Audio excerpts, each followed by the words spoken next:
तो जय जोहार जय छत्तीसगढ़ संगवारी। MS म्यूजिक यानी बेहतरीन छत्तीसगढ़ी गीतों का एक पिटारा, जिसमें ढेर सारे छत्तीसगढ़ी गीत अपलोड होते हैं। आप लोगों ने एक गीत सुना होगा झूम ले वो बस्तरिया, जो हमारे दिमाग पर अटक गया है, जो निकलने का नाम ही नहीं ले रहा है। वो इसी यूट्यूब चैनल पर डला था।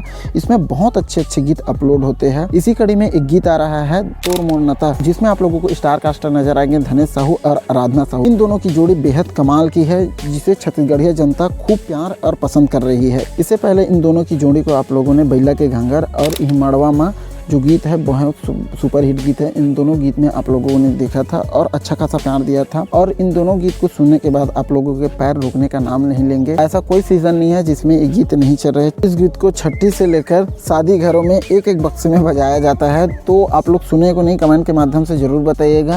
और इस गीत को अपनी सुरीली आवाज़ से सजाया है पंडित विवेक शर्मा जी ने और अनुपमा मिश्रा जी ने, जो इससे पहले बैला के घंगर को भी इसी लोगों ने गाया था। और इस सुंदर गीत को लिखे हैं नवलदास मानिकपुरी जी ने। तो बहुत जल्द MS म्यूजिक पर एक तहलका आने वाला है, जो इससे पहले आप लोगों ने इहमड़वा में देख लिया है और बैला के घंगर में देख लिया है। इन दोनों गीत को बहुत ज़्यादा प्यार मिल रहा है छत्तीसगढ़ के ऑडियंस के द्वारा। छत्तीसगढ़ में कॉमेडी का एक अलग ट्रेंड सेट करने वाले धनेश साहू जी के सभी फैंस है और इसके गीत का सभी को बेसब्री से इंतजार है। तो बहुत जल्द यहाँ गीत आने वाला है। तो कौन कौन इस गीत का इंतजार बेसब्री से कर रहे हो, कमेंट के माध्यम से जरूर बताइएगा। मिलता है ऐसे कुछ नए वीडियो के साथ, तब तक के लिए अपने ख्याल रखिए। जय हिंद, जय भारत, जय छत्तीसगढ़।